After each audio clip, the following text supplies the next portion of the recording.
नमस्कार, early time में आपका स्वागत है। इस वक्त हम जैन बाज़ार में मौजूद हैं। जैन बाज़ार के जो यहाँ पर शॉपकीपर्स हैं, बिजनेसमैन हैं, इनकी अपनी बहुत सारी कुछ समस्याएं हैं। ये समस्याएं मूलतः यहाँ की सड़कों को लेकर हैं, जो काफ़ी बुरी कंडीशंस में हैं, टूटी हुई हैं, जिन्हें रिपेयर नहीं किया गया है। और इनके व्यवसाय से जुड़े हुए कुछ और भी मसले हैं, जिससे कि उनके व्यवसाय पर एक प्रभाव पड़ रहा है। इसी के बारे में जानकारी लेने के लिए हम एक यहाँ के व्यवसायी हैं, विजय कुमार वर्मा जी, जो सराफा एसोसिएशंस के जनरल सेक्रेटरी हैं। आइए इनसे बात करते हैं और जानते हैं कि आखिर इनकी मुश्किलें क्या हैं, क्या इनके मुद्दे हैं। सर, देखिए जी, ऐसा है कि आप बाज़ार में पहुंचे हैं, आपने देखा होगा कि रोड की जो हालत इस वक्त बनी हुई है। तो रोड ख़राब होने की वजह से हमारे जो कस्टमर हमारे पास आते हैं उनको काफ़ी दिक्कत होती है और उसका कारोबार के ऊपर बुरा प्रभाव पड़ता है। क्योंकि अगर हमारे बाज़ार में गाड़ी नहीं आएगी तो हमारा व्यवसाय जो है वो चल नहीं पाता है और हमारे व्यवसाय में बहुत सी दिक्कतें आती हैं, क्योंकि हमारे ज़्यादातर कस्टमर जो हैं वो गाड़ियों में ही आते हैं। तो दूसरा जो हमारा सबसे बड़ा व्यवसाय के ऊपर बुरा प्रभाव इस वक्त पड़ रहा है, वो जैसा कि आप जानते हैं कि जो हमारा ये मुबारक मंडी का हैरिटेज है, जो कि साढ़े सारे के डोगरें दा मैं समझना कि सब तो वड्डा एक विरासत है साड़ी। तो उस विरासत की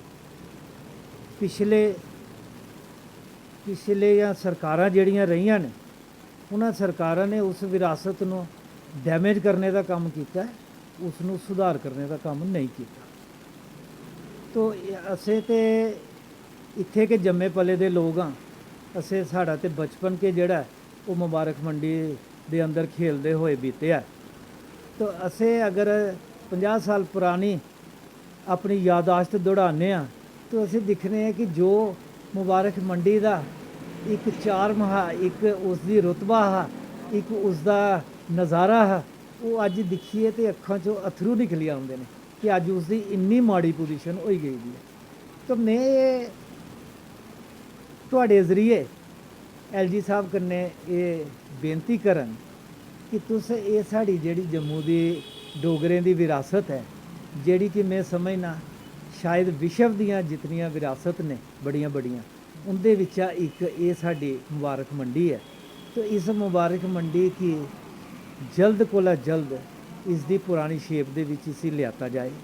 और दूसरा ये है कि इसके जेड़े रस्ते बंद किए गए ने, वो रस्ते बंद करने कन्नै सानू बड़ा भारी के नुकसान जेड़ा वो व्यापारियों की, जियां कि जैन बाज़ार है, पक्का डंगा है, चौक चबूतरा है, अपर बाज़ार है, मुबारक मंडी बाज़ार है, इत्थे दे जेड़े बिजनेसमैन ने उन्होंने बहुत ज़्यादा उसका नुकसान पुजा दा।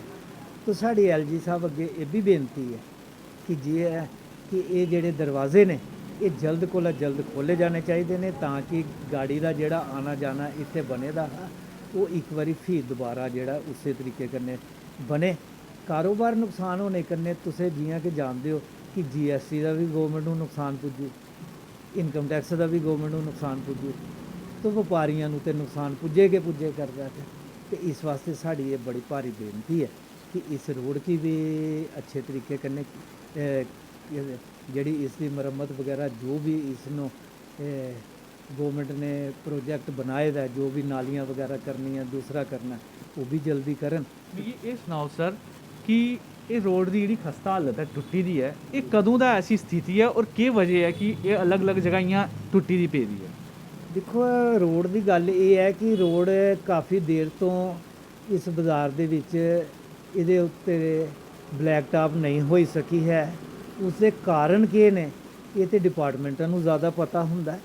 ते असें ते एक बारी शायद साडे बाज़ार वालियां ने ये डिमांड भी की थी कि भाई ये जिहड़ी तुहाडी ब्लैक टॉप तुसीं हर बार करते जांदे हो, उहदे कन्नै उसकी हाइट जिहड़ी है वधदी जांदी है, ते दुकानदारां दे अंदर, दुकानां दे अंदर पानी आने का खतरा जिहड़ा वो मतवातर जिहड़ा बनता जांदा।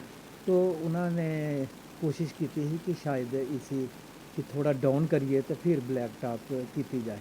तो पता नहीं उसके बारे में मैनू इन्नी जानकारी नहीं है कि वो प्रोजेक्ट सिरे चढ़िया या नहीं चढ़िया, लेकिन साड़ी तो एडमिनिस्ट्रेशन अगे यही बेनती है कि भाई तुसे रोडां ਜਿਹੜੀਆਂ ने अगर ठीक होणगियां तो कारोबार भी ठीक होएगा, कस्टमर ਨੂੰ भी फैसिलिटी होएगी। और दूसरा ये है कि कोई जियां कि किसी वेले कोई स्लिप भी करी सकता है तो उसका भी बचाव हो। तो साड़ी एडमिनिस्ट्रेशन के अगे ये प्रार्थना है कि इसी जल्द तो जल्द जिहड़ा तुसीं ठीक करो। और मुबारक मंडी के बारे में एक बारी फिर LG साहब के अगे हथ जोड़िए बेनती करूँ कि ये साड़ी डोगरे की बड़ी वड्डी विरासत है। सर मैं ਇਹਦੇ ਕन्नै कि जुड़दा एक सवाल तुंदे कन्नै पुच्छङ कि रिसेंटली एक खबर ये आई ही कि सरकार जेह्ड़ी है वो इस हैरीटेज कॉम्पलैक्स गी मुबारक मंडी दे एक पोर्शन गी वो शायद होटल विच कन्वर्ट करने दी प्लान करा करदी है। सर इस बारे तुंदा केह् विचार? देखिए कि ये हैरीटेज जियां कि मैं तुसें तुहाडे कन्नै अगे भी गल कीती है कि मैं समझना कि हिंदुस्तान दे विच अपने आप दे विच ये बहुत वड्डी बिल्डिंग है। ये अलग अलग महाराजियां ने अलग अलग समय दे उपर इस बिल्डिंग का निर्माण किया है।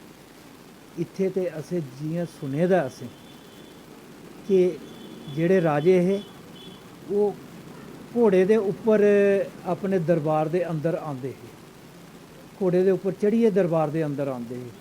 तो इस किस्म का जिस किस्म की बिल्डिंग गोल घर बने दा जेड़ा कि एक बहुत वड्डी समझ लो कि तुसी जम्मू कश्मीर दी मैं आखी सकना कि जम्मू कश्मीर दे अंदर ऐसी कोई दूसरी बिल्डिंग उहदे मुकाबले दी नहीं हो सकती।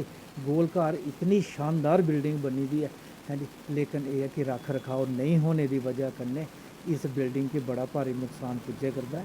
साडी उनके अगे इहो ही प्रार्थना है कि भाई इस हैरीटेज नूं ये साड़ा बड़ी शान वाली गल है, जम्मू कश्मीर की बड़ी शान है। जियां कि साडे LG साहब ने जम्मू कश्मीर दे विच आइए बड़े मते काम बड़े काम उन्होंने कीते ने, बड़े शानदार उन्होंने काम कीते ने, बड़ियां डिवेलपमेंटां करवाइयां ने। साडे मेयर साहब आए ने, साडे मेयर साहब ने जम्मू के अंदर बहुत डिवेलपमेंट कराई है, उन्होंने बड़े अच्छे काम किए ने। उसने पूरा ग्रीन जम्मू बनाई ओड़िया। साडे मेयर साहब और डिप्टी मेयर साहब ने बहुत मेहनत की है। साडे शहर की साफ सुथरा करने दे विच उनका बड़ा भारी योगदान है। मैं उन्होंने भी बड़ी मुबारकबाद दूँ कि उन्होंने जम्मू के अंदर बड़ा काम कराया। और इस ये जिहड़ा छोटा जिहा हुण काम बकाया रही गया जिहड़ा सड़क का ये भी वो इनिशिएटिव लईए तो इसी जल्दी तो जल्दी करवा। जैसे कि अभी बात कर रहे थे हम सराफा एसोसिएशंस के जनरल सेक्रेटरी श्री विजय वर्मा जी से, उन्होंने जैसे अपने बिज़नेस को लेकर अपनी जो चिंताएं जताई हैं और इस चिंता का सबसे बड़ा कारण जो बताया उन्होंने कि यहाँ पर सड़कों की जो बदहाली है जिनको रिपेयर नहीं किया जाता है, जिस वजह से जो इन कस्टमर्स हैं वो यहाँ पर आने से हिचकते हैं और आ नहीं पाते हैं। और इसी के साथ साथ इन्होंने एक बड़ा इम्पॉर्टेंट एक पॉइंट जो जोड़ा है वो इसके साथ ही लगती हुई जो हमारा हेरिटेज कॉम्प्लेक्स है मुबारक मंडी का, उसको लेकर उन्होंने कहा कि सरकार को जो है इस तरफ काफ़ी एक तवज्जो देनी चाहिए ताकि इसको जो अपनी पुरानी खूबसूरती के लिए इसको वापस लाया जाए।